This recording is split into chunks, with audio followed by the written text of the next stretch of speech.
what the gig economy means for your business. This term, the gig economy, is something that seems to be popping up all the time right now. And if you do a Google search, you'll find something like 23.5 million results. So that's an indicator that something big is happening right now with the way that work is being organised. And we're going to take a look and find out what the gig economy is, what are the challenges for small to medium-sized businesses in the gig economy, what technology is here or coming, and what are the legal challenges. I'm Alison Williams, Managing Editor at HR Advance. I'm in charge of the Knowledge Centre, where we keep you up to date with the latest information affecting your workplace. These webinars are just one way we provide you with information. We also have articles and video, ebooks, infographics. You can log on to HR Advance and click on the Knowledge Centre from the homepage and you'll get answers to a lot of your common workplace issues. Now, I have with me two guest speakers today. You'll first be hearing from Anna Samios, who is a business advisor with the Federal Government's Entrepreneurs Program. Anna works with and mentors businesses of all different sizes, particularly medium-sized businesses. She's a certified Gazelles International coach, and she's also run her own business. So welcome, Anna. Thank you. Good to be here. And also with me today is Michal Roucek. And Michal is Senior Associate with Australian Business Lawyers and Advisors, who, of course, you know, is the legal team behind HR Advance. Michal practices in employment, industrial and workplace relations law, and he provides strategic and practical advice to clients in a whole area of different businesses: manufacturing, pharmaceutical, healthcare, retail, transport. I could go on, Michal, but I probably shouldn't. Okay, so welcome, Michal. Thank you very much. So I'm going to go first to you, Anna, and ask you to just clarify what exactly is the gig economy. Thank you. I guess it's a way of working that is based on people having temporary jobs or doing separate pieces of work, each paid separately, rather than working for one single employer. Look, the gig economy is continuing to boom across a variety of industries. According to the ABS, we have about 2.5 million Australians employed on a casual basis, which is more than a quarter of our workforce now, almost doubling from the 1990s. In fairness, the concept isn't a new one. Businesses have been operating in a gig economy for a long time. Businesses have sourced bookkeepers, accountants, IT specialists and marketing people on an ad hoc basis for decades. Tradies such as plumbers and electricians have been using a gig economy business model since time immemorial. What has changed, though, is the growing trend of high-knowledge workers leaving the restrictive 9-to-5 desk-bound jobs and choosing to work on their own terms in an environment of their choice. So what's caused this change? I guess the biggest cause of the change has been the evolution of this device we now have, which is a combination of, if you're old enough to remember, Walkman, telephone, letterbox and a global library, all wrapped up in a device called a mobile phone or a laptop. And this has really empowered traditional desk-bound employees with the physical freedom that was never possible before. The world is now affordably hyper-connected to the nanosecond, and with the delivery of 5G on its way and the rolling out of the NBN, it's only going to become faster and more dispersed. The gig economy has been equally embraced by business owners and employees. We know for businesses to remain competitive, these businesses need to be highly agile, and there are significant cost pressures on businesses as they compete on a global scale. The two largest expenses for a business are payroll and occupancy costs like rent.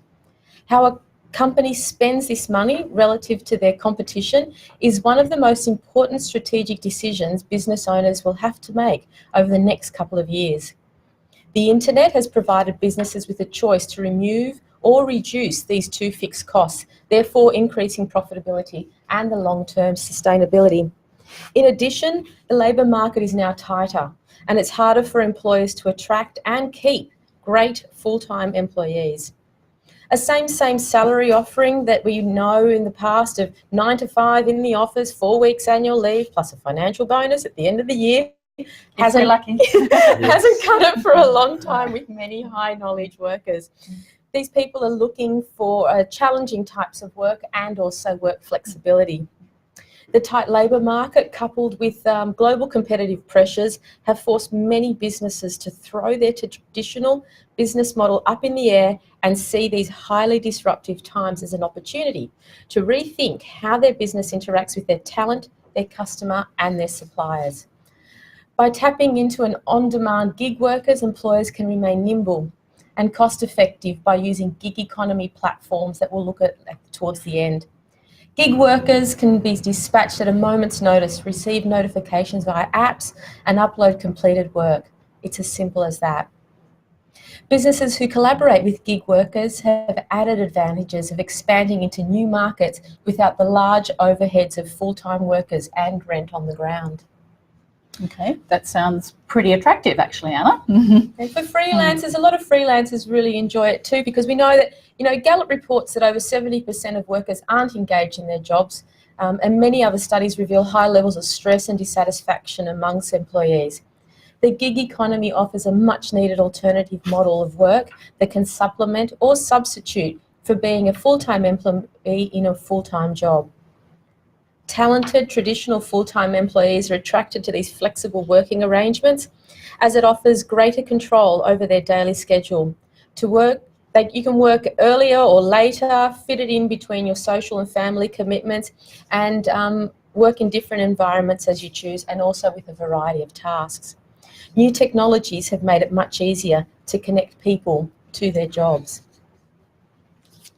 So when it comes to attracting and retaining key people, great companies simply do whatever it takes to keep great people happy, including customising their compensation packages. Forget any idea of one rule for all. The my way or the highway leadership styles are now becoming obsolete.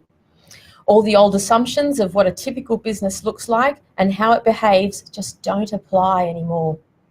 The internet has wiped the playing field clean. Business models and organisational structures are being disrupted, and we are now seeing org charts of highly autonomous, distributed and empowered connections. General Stanley McChrystal redesigned the military chain of command recently from the traditional top-down model into an engaged and empowered team of operatives who all share common core values. He had to change his org chart in response to years of defeat at the hand of an enemy that was highly connected using the internet. So I'm just confirming that's the US military you're talking about. That's the US military, and when they went into Iraq and also with Afghanistan, they had to rethink how they were, because they were completely being, they were losing on the ground, and they had to think faster of how to respond. And their best operatives were completely in the line of fire, as many of our customer-facing employees are.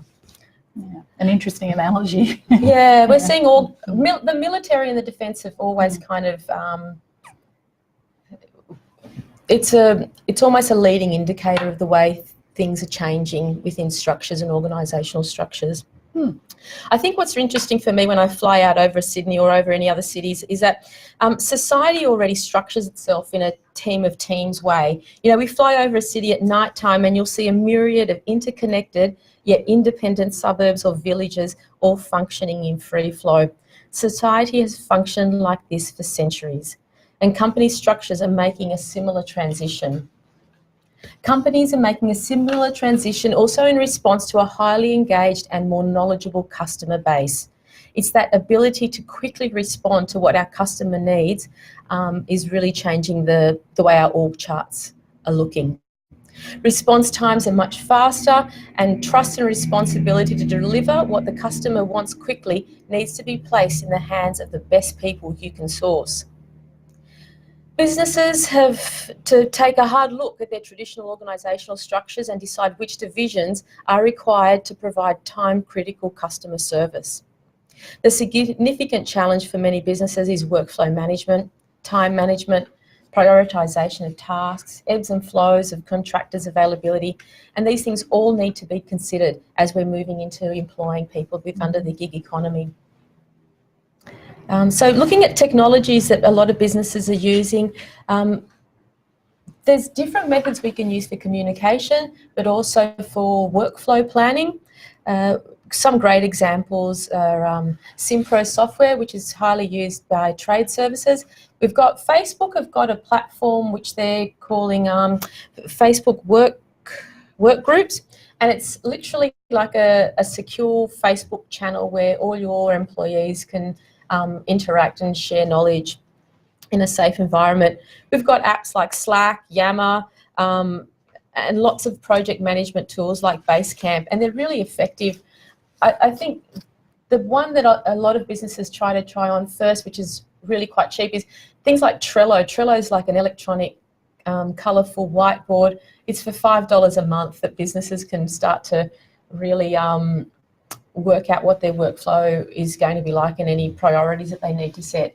So for $5 a month, a business can really start using some simple technologies. So can I just ask, you know, we've heard, most people are probably familiar with some of those names, Yammer and Slack, but maybe they're not actually using them. Like they okay, I've heard of them, but what's it actually going to do for the business? How does it make it function better? Okay, if we've got a workforce which is dispersed, so we've got people in different time zones, which is very common at the moment, or you have people in different locations, using things like Slack or Yammer can actually just ease the conversation and the knowledge share that we have. So traditionally these things used to be around a water cooler or in the lift, or, you know, as we were interacting in an office space.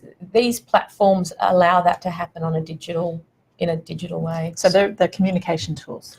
Certainly where I work at Australian Business Lawyers and Advisors, we've used Slack for some time. We see it as a really good way of communicating, which is external to emails, so that we can just quickly whip out our phone, talk about something quickly. We don't need to worry about the strictures of email, you know, communication, and it clears up our inboxes as well, which is, you know, usually used for obviously client work and things that are more client facing. Slack is a way of quickly communicating amongst ourselves. Yeah. Now, what about, I mean, obviously Xero's accounting software, so... They also have project management, a lot of add-ons. They have some really interesting apps, especially for people who are on the ground. So, you know, being able to geographically pinpoint locations, and everything gets integrated with invoicing and debtor systems.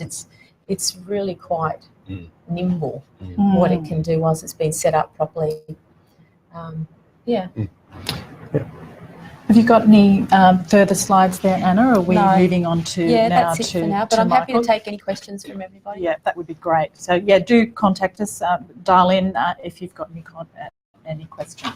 So I'll just move along to you there, Michael, if you can take that over. Yes, certainly. So we first presented on this topic probably about 18 months ago, and initially we were sort of greeted with, what on earth is the gig economy? And how could it possibly be useful if I've never heard of it? It's increasingly becoming useful. It's increasingly becoming part of a workforce mix. And in some industries where, you know, you're in a startup phase or you know, you need to quickly think about new areas that you might expand into, the gig economy can provide that, and it can actually assist quite a lot in terms of quickly flexing up and quickly flexing down. But it's really important that we get it right within the legal framework, and that we don't engage in the gig economy in a somewhat risky way. Sometimes the law is a bit slow to catch up with what's happening out there, and I think certainly with the gig economy we've seen a closer focus by some of the regulators, with the Fair Work Ombudsman, and some reasonably high profile cases in the Fair Work Commission, with some of the sort of household names that we think about when we think about the gig economy. So as we've got on the slides, sounds like a bit of a dad joke, but gigs are no longer something just that a musician gets. They're very quick task-based jobs that we can do through an app or you know, some other technology platform. So I think if we looked at Airtasker is really the most pure form of gig economy platform. It enables anyone to basically do anything. If you need tiling done in your bathroom, you can get someone to do that for you. You just say, I need a tiler and I'm willing to pay this much. and a person can engage with you in that way. If you're in an organisation and you need some marketing materials produced, or something that your company doesn't have the capability for, you could engage with Airtasker to get that job done. Other ones on the screen, Foodora we'll get into in a moment, food delivery service, Deliveroo, food delivery service, Uber, of course, is the one of the most well-known household name companies. $80 billion of value worldwide, according to some valuations that have been undertaken. Very much reliant upon a whole lot of funding at the moment, but the idea is that soon, at some point in the not too distant future, hopefully for those investors, they'll really start to turn a very significant profit. But the basic thing is that it's, especially with Airtasker, it's a way of people to connect for freelancing opportunities. Some people have described it. It's not always really helpful if we're thinking about our existing employment law frameworks with full-time work, part-time work, casual work, and contractors. And that's where we have to fit some of these things into, and some of these jobs into. Sometimes it's a square peg in a round hole for what we're looking at right now. I think in terms of businesses engaging Airtasker, go ahead and do it, but just be aware of some of the legal frameworks that sit behind it. So I guess the key risk that we're really concerned about, or the key issue that we really need to think about, I don't want to be too negative about these things, but I'm trained to look at the risk areas. So we need to know who's a contractor, who's an employee, and whether a worker provides his or her services as a contractor or an employee is something that courts and tribunals look at by looking beyond the words that are used in the contract, and they'll really examine the substance of that relationship. So they'll say, okay, yes, you called it yourself a Pty Ltd company, you issued some invoices, but there are some other tests that are more important than just what you call it. And it's also important to know that where we've had a particular industry operating as contractors, historically, it's not always going to answer the question, and it'll be determined on a case-by-case basis. So we'll have a look at that in a moment. The key case on this, and this evaluating the substance of the relationship, is one called Ace Insurance and Trifanovsky. The 2013 case, full court of the Federal Court of Australia, and basically we look at the substance of the relationship. So I guess I'll read from the decision here when it says the parties may agree the terms of their contract. Hi, I'm a contractor. But any statement by them about the character of the relationship, again, I'm still calling myself a contractor, or what's in their contract, has consistently not been held to be decisive of the true legal character of either of those different types of relationships. So we can have all the labels we want. The court will actually sweep it aside if there's a good basis to do it. And in this case, there were 5 insurance salespeople employed by a company called Combined Insurance Company. Let's say they weren't employed. I've probably given away where this is going. They were called contractors, and they conducted all of their work on a commission basis, and they reported to an employee in the company. And the court said, yes, you call yourself a Pty Ltd company, yes, you invoice, but that company exercises a huge degree of control over you. And in fact, they train you in the way that they want you to conduct that work. They don't allow you to subcontract that work. They don't allow you to run yourself as a business. You're not entrepreneurial in nature. You're doing work for us and you're getting paid for that work. And they said, regardless of the Pty Ltd structure that's in the way, sorry, you guys are employees. And so what happened with that was, obviously, the company engaging them had an issue. They had an issue about annual leave, sick leave, long service leave, some superannuation issues. So all of those things are really critical to get right. Now, I'm not saying this because Airtasker, if you engage in Airtasker, you're going to get found out. But if you repeatedly engaged someone over and over and over and over again, and you initially at least did it through Airtasker, and then you just became friendly, that's where there might be a risk. Yeah. Also, it might just be a one-off if the person is hell-bent on making a claim, but certainly if you have a good experience on Airtasker, you'll have their contact details, and you probably just go forward with them in future when you need that done. So the risk is there that despite you saying, yes, they're a contractor and they just invoice us, or yes, we just use the platform on a repeated basis, it might. This strikes me as actually a bit of a flaw in the business model for platforms such as Airtasker, is that, you know, there was really almost an introduction service rather than a It can be. Yeah. It definitely can be. And Airtasker was kind of forward thinking. It's actually signed an MOU with some unions about what they would do and how they would structure those relationships. So they have been a lot more forward thinking than, say, Deliveroo, who we'll get to in a moment, and some of the others. Whether that was a good idea or a bad idea, only the fullness of time will tell. But they've actually worked on how they structure themselves with unions, who are the most likely parties to come forward. Yes. So when we look at whether someone's a contractor or an employee, there's a table on the screen there which is incredibly involved. But basically, if you're on the left-hand side more often than not, you're overwhelmingly likely to be in a contracting relationship. And if you're on the right-hand side, you're more likely than not to be in an employment situation. So on the left-hand side, we've got things that look extremely entrepreneurial in nature, look like a business. People can come and go as they please. They can get the job done when they want to do it. They can subcontract that work out. They will work for multiple different contracting parties. They'll provide their own tools. They'll be remunerated according to the services and the goods and products that they deliver, or paid based, as I say, paid based on the results.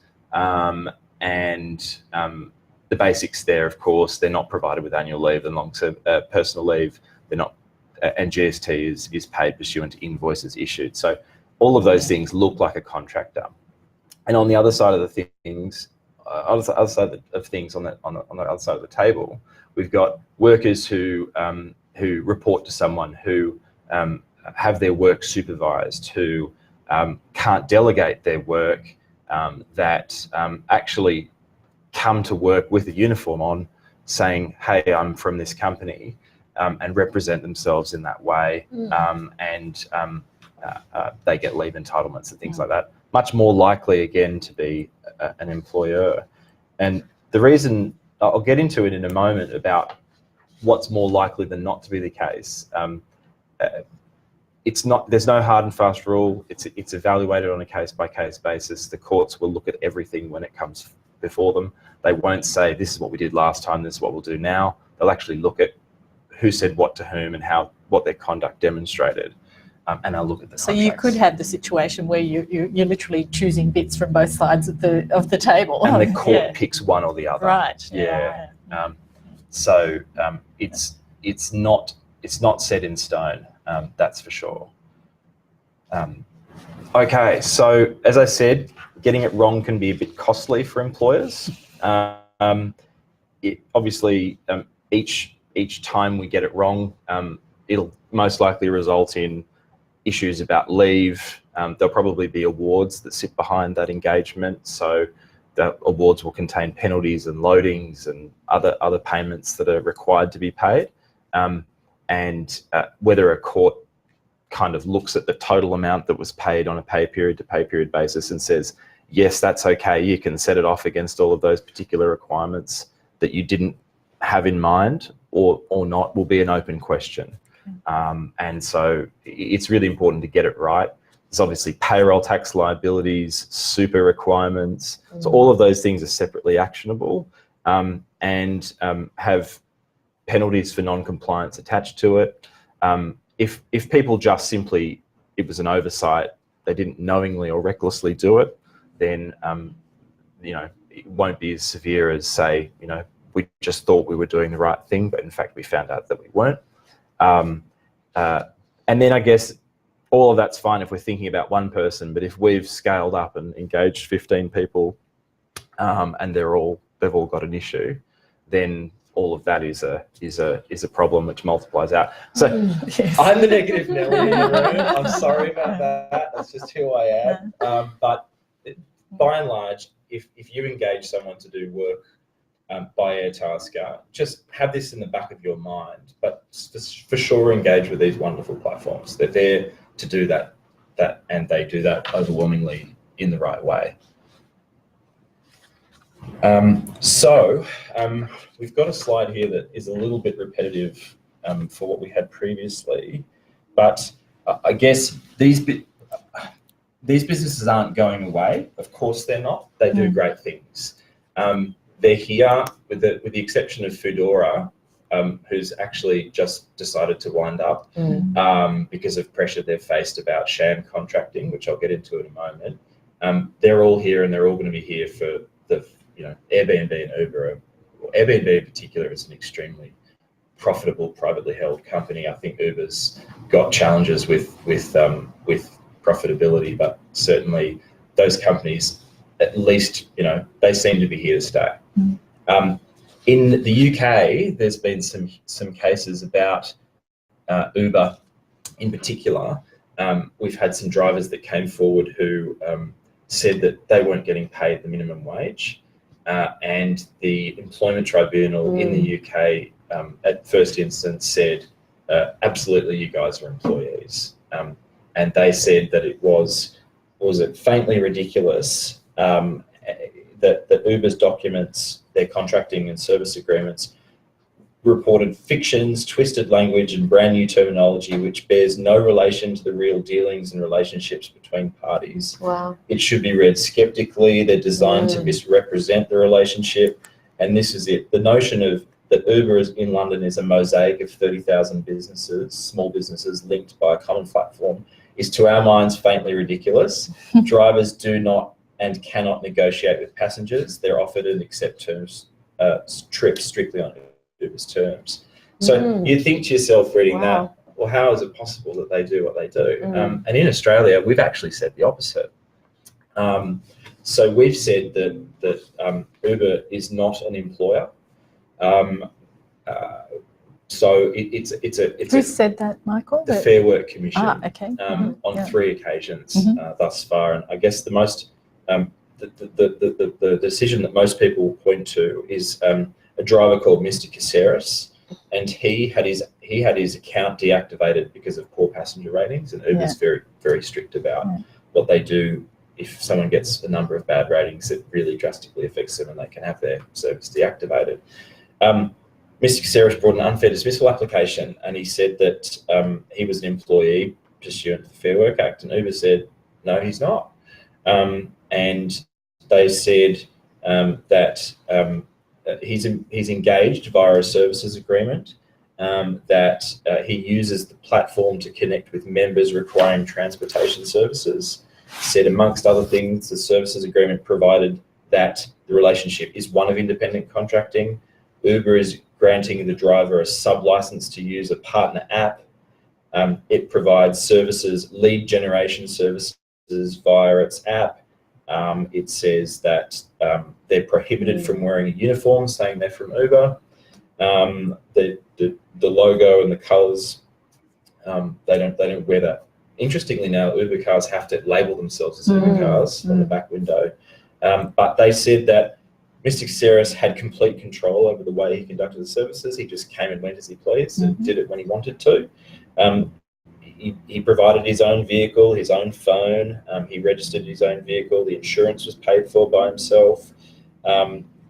Caceres registered for tax. He had to remit all his tax liabilities. And the tax office requires ride-sharing drivers to obtain an AVN, register for and remit GST, and claim GST credits for only transporting passengers. And interestingly, Mr. Caceres said that if he was truly an independent contractor, he would be able to charge a lower or higher fare, whereas the services agreement only permitted him to charge a lower fare. And Deputy President accepted that this was a relevant factor, like they said in the UK, and he was really pointing to the UK decisions. But this was outweighed by the other factors. Yeah, right. So if we go back to that table, which is a bit of a table of death, you know, they're going to make a call one way or the other. There's no hard and fast rule, and that's why it's quite uncertain. Now, in the case of Fedora, they've been targeted by the Fair Work Ombudsman for sham contracting, which is a different. This isn't just, oh, we didn't realise we were doing the wrong thing. They've made the allegations that their delivery drivers were inappropriately engaged as contractors, and they knew that it was the wrong thing to do. Okay. So that's a little bit. It obviously has very high penalties that apply to it. It requires knowing or recklessly indifferent behaviour. And I can say with a reasonable amount of certainty, if you go onto Airtasker and get someone to do something, I think it'd be a long bow to draw to say that you were engaging in sham contracting, unless there was some communication between yourself and the person you were talking to about whether they should get leave entitlements, and you had some specialised knowledge or understanding of the fact that they shouldn't, or that they should, and that you said no, in no circumstances should they. To give you a real understanding, I guess, a sham contracting arrangement can sometimes involve convincing an employee to become an independent contractor when the job they perform has not changed in any particular way. When they dismiss or threaten to dismiss a person if they don't agree to become an independent contractor, or dismisses them and rehires them as an independent contractor to do the same job. So it really requires a special kind of behaviour that gets you there. And the really important thing for people to be aware of, if they're thinking, oh, I might have done this, or I'm thinking this might just be a bit easier, if we just forgot about the Fair Work Act and we just engage people as contractors because I can't be bothered with the paperwork. I don't have to pay people as much, or it's not as rigorous as a normal employment relationship. There's less stress. Well, there's a reverse burden of proof here, and people need to be aware that all it takes is for someone to make the claim, and you have to be put to the proof of saying, no, I didn't, in each of these particular ways. And I guess going to the future of IR regulation, all of this seems to be quite rigid and quite hard to move around in an environment which doesn't really promote flexible working through the gig economy. Well, there'll be a number of responses in terms of how we characterise this. There might be some future movements to expand the way we can flexibly engage people. So there are some people saying we should expand the way individual flexibility arrangements work. So individual flexibility arrangements allow people to make requests and pursuant to agreements which are reduced to writing, to change working hours, to change the way overtime rates work, penalty rates work, allowances and leave loading. And we might see in the future that there's a lot more flexibility in that sense, because it's driven by people who want to work in different ways, as you referred to. So you really need the law needs to be able to allow that to happen without people falling afoul of some quite rigid provisions. And what I'd like to see possibly, and what some people have said, is more certainty in the regulation of independent contracting, because I think that really gets at the heart of what we're talking about. If we could point to something and say that's independent contracting, and the law says that it's independent contracting, we'd be able to move forward without being worried about it. And I think it's ridiculous that in 2018, if someone came to me and said, I'm thinking about engaging someone in this particular way, can you tell me the answer? We you can't almost. We give them a very succinctly written legal advice, but at the end of it, it would say, it is far more likely than not that it's this or that, but we won't know until a court tells us. Wow. So, we'll obviously apply the latest legal tests. We'll give you the best legal advice that we can give you, but we don't know whether we're right or not 100%. Yeah. It's probably a 90-80% call. So I'd like to see that, and I'd like to see, a little bit more of a legal framework which accepts these, very present and operating businesses. I don't want to see companies doing the wrong thing and engaging people in the wrong ways, but I'd like to see it being reflected in a framework that we could live with. Do you think there's going to be two different types of legislation, one for what we would traditionally know as like a wage, an hourly worker, versus a salary worker, which is where the high knowledge workers tend to go on into? So you can engage people on a salary basis if you conduct calculations that reflect that, in no way will you fall afoul of any industrial instrument that would otherwise apply or that actually does apply. And that you have a set-off clause within the contract that says we're able to do this, and if there's anything that we've missed on a pay period to pay period basis, it's set off against the salary that we pay people. So you can do that with all-in hourly rates, or you can do that with salary. I guess one of the other questions that we got was, I think, how do contracts for services vary from fixed-term contracts? So someone here is thinking about, well, if I'm just getting somebody in for a particular task, I'll get them in on a fixed-term contract. That might be an easier way. They definitely won't be a contractor. I could just pay them in that way. Well, I guess a contract for services is your contractor arrangement. It's important you get that characterisation right. On the other side, a fixed-term contractor is a very particular type of employment relationship. You don't want to get that wrong either. Because hasn't there been some legal developments there as well? Yes, there has. And we've been involved in that as a firm, acting for some of those, for one of those parties. But the risk in any fixed-term contract is that we have, we understand that whether it's a maximum term contract or a true fixed-term contract. So on the one side of things, we can actually terminate it when we need to terminate it for cause, and on the other side, we're actually fixed to a period of time we can't touch it. So people need to be aware and get the appropriate legal advice about, whether a fixed-term contract is appropriate in all of their circumstances. So again, it's starting to sound really complicated, isn't it? Yeah, and I can think, well, okay, businesses just want to move forward here. And it's sounding like there really does need to be, as you say, changes here to make things much clearer. I think in terms of Airtasker, you can get that if you engage with someone once to do a particular task. I think it's probably a low risk move. If you repeatedly engage someone through the app, again, it's better than if you start engaging them, directly. Yes. But I would certainly not discourage people from using the gig economy. I think it's a fantastic thing, but just do it through the platforms that allow peer-to-peer connection.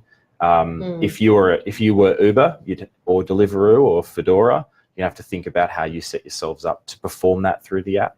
But if you're a business, you should use Airtasker, you should use Uber to move people around if you wish. Of course you should. But just if you repeatedly engage the same person and avoid directly engaging them, then I think you need to be careful. Yeah. We have actually had a question, Michael, about what about the implications of the work pack versus scheme case, which just happened, the casuals case. Is that a different? That's kind of different, but I mean, in the sense that you're actually talking employees there rather than contractors. But again, it's further shed doubt on what a casual employee is. Everyone's still working through what that means, and I think if there are a large number of businesses that engage people on a casual basis, whether we engage people on a regular and systematic basis is kind of what we need to start thinking about. The true type of casual employee is somebody who works on an ad hoc basis, comes in when it's necessary, their engagement ends when their shift ends. The problem is when somebody is engaged for weeks and months at a time on a set roster, and they know that they're going to come in, they know that the amount of money they're going to receive, etc. So I think if you have particular questions about that case, particular questions about your business, it's important. I think you can contact, if you're a chamber member or an HR advance person, to contact our workplace advice team Yes, and get absolutely. that specific advice about that specific situation. Just one more question around the, this is more crystal ball gazing, I suppose, but there has been some suggestions that that on the union side that they'll be pursuing a new definition of worker, so that to try and pull back these gig economy workers into a more traditional way of classifying employees. Have you got any comments on that? Well, or, I think all of that will work its way through. Of course, unions have their own particular views on what the future of IR regulation looks like.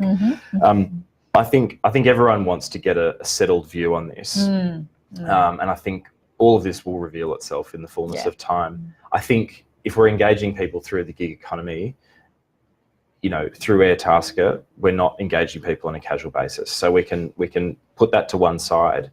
But certainly, the traditional types of engagements are changing, and they're changing quite fast right now. Absolutely. Well, anything further from you, Anna? Or no? Great, thank you, and thank you very much, Michael. It is fascinating, and I think watch this space is really the message to take away from today, because things are progressing. So thank you to my HR Advanced community for listening today. Hope you've gained some useful understanding of what the gig economy means for your business. If you do have any further questions, you can contact me at customerservice@hradvance.com.au, and as always, the HR Advance platform is there to assist you in managing your HR work. Don't forget, HR Advance subscribers do have access to the workplace advice line. It's free to premium subscribers, so if you have particular HR questions, then do contact them. Keep an eye on your newsletter for details of our webinar for next month. And at the end of today's presentation, you will receive an email with the video, so you can revisit today's presentation at any time. Thanks again for listening.